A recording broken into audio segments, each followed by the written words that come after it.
Hey, what is going on, guys? My name is ThePromG. Welcome back to a brand new video. Now, for you guys today is my monthly manga haul for the month of May. I hope that all of you guys are having an amazing summer so far, even though it's basically just started. But yeah, as summer approaches, it basically means that a lot of us have even more time to read and especially buy manga. And that definitely holds true for me this month. As you can probably tell by the thumbnail, I spent way too much money on manga this month. But that's besides the point. Today in this video, I'm going to show all of the amazing manga series and volumes I picked up this month in the month of May. So if you guys do enjoy this video, then make sure to leave a like and subscribe for more manga videos just like this. Also, if you're shopping on Right Stuff, then make sure to use my affiliate link, which will be linked down in the description below. You get manga for amazing prices. You also have to support the channel. And while you're down there, make sure to join the Discord community. Lots of amazing manga conversation and stuff going on over there. You definitely do not want to miss out. But with all that being said, without any further ado, let's get right into this month's manga haul. Alright, so to start this month's manga haul off, we're going to go over some things pretty quickly that I bought or I unboxed in my most recent manga unboxing video. And the first volume that I unboxed in that manga unboxing video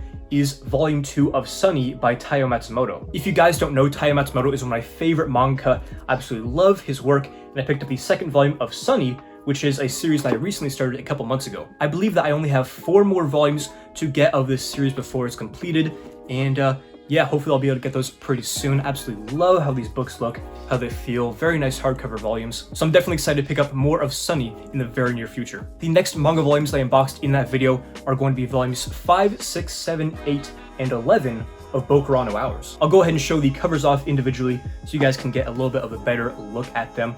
Some beautiful covers. I love the watercolor vibe that they got going on. But yeah, actually ended up finishing the series today. I finished the 11th volume, which I have right here. And yeah, I really did enjoy my read-through of Boku no Hours. The ending, especially this volume, was pretty dark and intense, but you know, I love that when I'm reading a manga series. It left a pretty good impact on me from my first read-through, and I plan on reading it again sometime in the future. I'll probably have talked more about this series in depth in this month's manga reading log, which I uploaded probably a couple days ago from the time you're seeing this video. And another thing that I unboxed in that manga unboxing was the first One Piece box set. Now, if you guys don't know, I already have one of these. In fact, this is just the empty one that I'm using for the sake of this video, but I ended up actually buying another one recently. And the purpose for that was to replace my new Viz volumes with the ones with the old logo, the old Viz and Shonen Jump logos, which I just think are so much cleaner and nostalgic. So I ended up doing a trade with my new volumes for somebody on Reddit's old volumes. We did the trade. I got the older volumes, which I won't show off in this video. You guys saw them in the manga unboxing. But yeah, I now have another copy of the One Piece box set. I guess I should say I only have one box set at the moment, but you guys get what I'm saying. Now, speaking of One Piece box sets, getting into the things that you guys have not seen yet that I picked up this month, the first thing that I got is a little bit heavier than the last box set, and that's because it's full of volumes. Here we have the third One Piece box set. I'll open this up so you guys can see the volumes in all their glory, if I can, you know, pick this up. And here you go. We have volumes, I believe, 47 through 70 in this box set. I'll go ahead and show off the sides of this box set just so you can see how beautiful it is. Especially the back is very, very colorful, which I love. So yeah, this is the next box set that I needed to read One Piece, which is one of my favorite series at the moment. And in a similar fashion, you guys might have noticed when I opened up the box set, this box set also has the new logos. So I actually plan on trading these volumes for the older volumes with that same guy that I traded with for the first box set. So in a couple weeks, I'll probably have the older volumes, and then I'll finally get into reading this box set. Also, let me know in the comments below, is this something that just pertains to me, or do you guys also prefer the old Viz logo over the new logo? Definitely let me know, because I don't feel like I'm alone on this, but to some of you guys, I might sound kind of crazy for buying all these different box sets. Next, we're gonna get into some single volumes I picked up over the month, most of which I got from my used store. So starting off with a used pickup, we got the first volume of the Resident Evil manga. Now, for those of you who don't know, the Resident Evil manga volumes, of which there are 5, are actually pretty hard to come by and go for a pretty decent price. So I was very lucky to find this first volume at my local half-price books. And what I ended up doing was making a full video on this first volume. If you guys didn't watch that video, I'll leave a link to it in the description below. You can go check it out after this video. But needless to say, I really enjoyed this first volume and actually have a couple more volumes of this series on the way. The next volume that I got at that same half-price books is Volume 1 of Parasite. Now, if you have a keen eye, you might notice that this cover looks a little bit different than your Parasite volumes or ones that you've seen. And that's because this one is the Sentai Filmworks exclusive, also says it here on the back.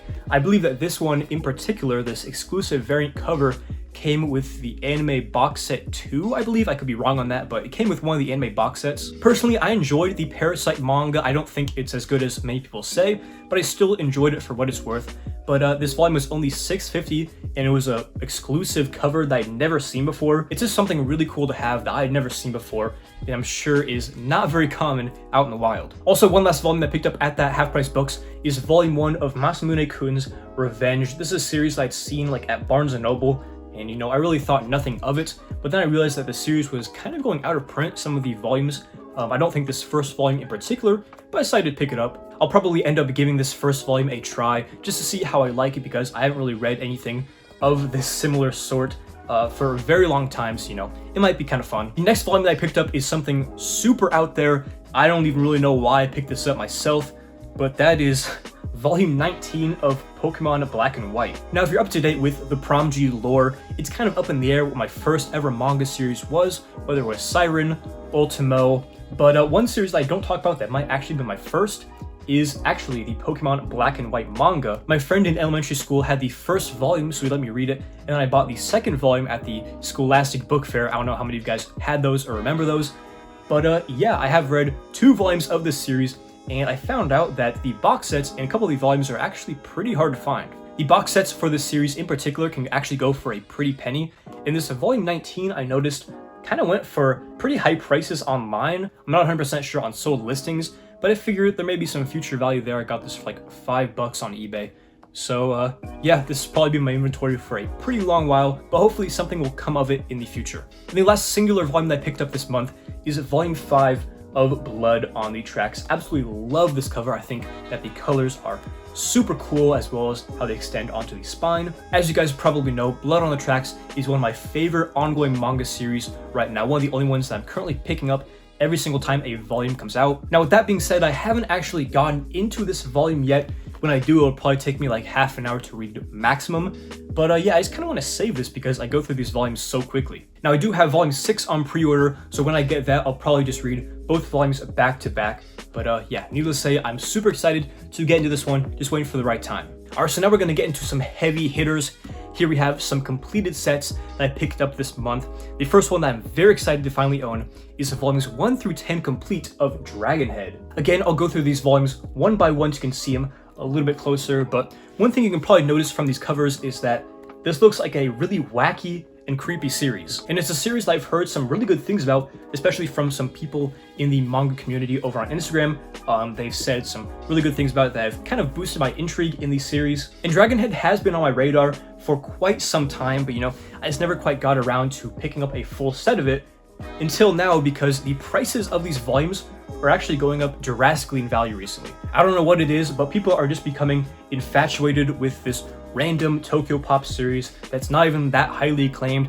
I don't know what it is, but people are buying up this series for absolutely insane prices recently. Now, I'm not gonna lie to you guys, I really don't know anything about this series, but I'm kind of keeping it that way so I can go into the series blind. Hopefully it's a pretty quick read through and one that will be very enjoyable. Now, the volumes themselves aren't in too great condition. They have some yellowing, some of them have wear on the covers, as well as some damage of some mystery liquid. But you know, all in all, they're not too bad, definitely readable, and for the price I got these for, I definitely cannot complain. The next manga series I ended up picking up this month is actually even more expensive and rare, believe it or not. And yeah, I also have the completed set of this manga now, so I'm very excited to announce I finally have volumes 1 through 15 of GTO The Early Years. And I'm not going to take all these volumes out because I just took them out for the thumbnail, and I put them back on the shelf, and I realized, you know, I probably have to go through them, so I'm just not going to get them out. It's just so much work. But here you go, a little bit of a visual aid. We have the first volume here.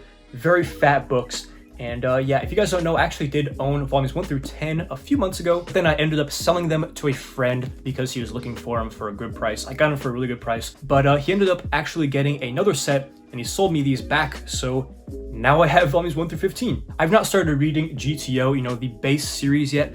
I'm very excited to. I'm going to start it once I finish Lone Wolf and Cub, which I'm about halfway through. So the time is quickly approaching, and I'm very sure that I'm going to love GTO. And once I finish that, I'll get into Early Years, which I think will also be pretty good too. And last but definitely not least, we have another rare, complete manga series that's also very closely related to GTO The Early Years. And if you couldn't guess what it is, or you didn't look at the thumbnail, then I'll tell you, we have volumes 1 through 9 of GTO 14 Days in Shonen. 14 Days is, I believe, the only other physically released in English kind of spin-off that we got of GTO besides Early Years, and I've heard some really good things about this series in particular. I believe that Early Years follows Onizuka before he's a teacher, and then 14 Days follows him, sometime in the middle of the story, like where he goes to jail or something like that, or after he goes to jail. I'm not really sure. I'm just going off of what I've heard, but yeah, again, don't know too much about Early Years because I haven't read GTO. Don't know anything about the whole franchise, I guess I should say. But I'm super excited to have this complete set in my hands because it's actually pretty expensive because of these pesky volumes right here in my hands, volume 1 and 3. For some reason that I do not know, these volumes are the only rare ones in the set. All the other ones are still in print. You can get them for retail price. Honestly, it might be a good idea to pick up the volumes that are still in print of the series because who knows, they might just follow suit with volumes 1 and 3 here and just become super expensive when they go out of print. But I'm not a financial advisor, so don't take my advice, but I would say there's a decent chance. But anyways, guys, that is all the manga that I picked up over the month of May. So much stuff, so much more money spent than I planned on, but that's just how the cookie crumbles, and I gotta say, I'm pretty proud with everything that I picked up this month. If you guys enjoyed this video, then make sure to leave a like and subscribe for more manga videos just like this. So yeah, this has been ThePromG. Hopefully you enjoyed the video, and as always, hope to catch you in the next one.